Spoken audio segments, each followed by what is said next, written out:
Hoje a gente vai mergulhar num tema que sempre gera muita conversa, o dízimo. Mas olha, a nossa abordagem aqui, baseada no material fonte, não vai ser sobre números ou porcentagens, não. A ideia é explorar o dízimo como um conceito de fé. Vamos nessa? Para começar, vamos colocar lado a lado duas formas bem diferentes de enxergar o dízimo. De um lado, tem aquela visão mais comum, né? A de uma obrigação, um percentual que precisa ser cumprido. Mas do outro lado, tem a perspectiva que a gente vai analisar hoje, que vê o dízimo como um entendimento de fé, uma verdadeira lição sobre provisão e sustento. Entender essa diferença é o nosso ponto de partida. Então, nessa primeira parte, a gente vai exatamente para isso. Ir além da obrigação. O objetivo aqui é repensar o conceito lá na base para a gente descobrir o que ele realmente significa dentro dessa perspectiva de fé. Essa é a pergunta que o nosso material de base joga no ar e que muda tudo. E se o foco não estiver na quantia, no percentual, mas sim no princípio que está por trás do ato de dar? Essa pergunta, por si só, já vira a chave e nos leva para um território completamente novo. A resposta para essa pergunta nos leva a esse território que eu comentei.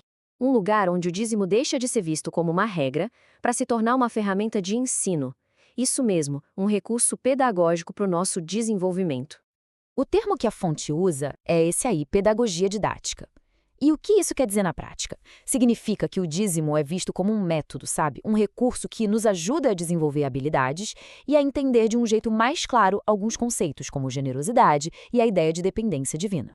A fonte até usa uma expressão que eu achei bem interessante para descrever isso: lúdico divino. É um jeito quase poético de dizer que essa prática é um recurso para um crescimento espiritual saudável, maduro, quase como uma atividade que ensina enquanto é praticada. Então, tá. Mas o que essa ferramenta ensina, afinal? Bom, primeiro, uma compreensão bem mais clara do que é ser generoso de verdade. Segundo, entender a realidade da dependência em uma provisão que vem de fora.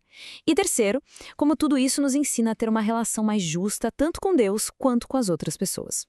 E a principal lição que essa ferramenta ensina nos leva direto para o coração da questão, a confiança. A prática, vista desse jeito, se torna um exercício para mudar o foco da nossa dependência.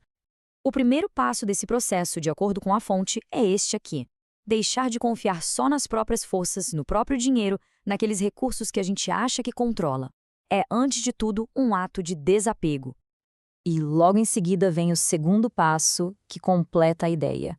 A confiança que antes estava nos nossos recursos é transferida para a provisão e o sustento que vem de Deus. É uma troca consciente de onde depositamos a nossa segurança. Mas qual é o resultado prático disso tudo? Quando essa lição de confiança é de fato absorvida, o que a fonte descreve como sendo o fruto desse processo de aprendizado? Olha, os resultados são bem transformadores. Esse processo pedagógico leva a um desapego das coisas materiais, a uma dependência total na provisão divina e a uma atitude de ser liberal, de ser completamente generoso. E mais, gera um comprometimento com o bem-estar do próximo e, em última análise, a se assemelhar mais com o caráter de um pai generoso. Tudo isso acaba levando a uma nova forma de pensar, sabe? Uma nova consciência sobre o ato de dar. E aqui a gente chega no ponto crucial onde a lógica se inverte completamente. Não se trata de dar para um dia ter. A nova consciência afirma que a gente dá justamente porque já tem.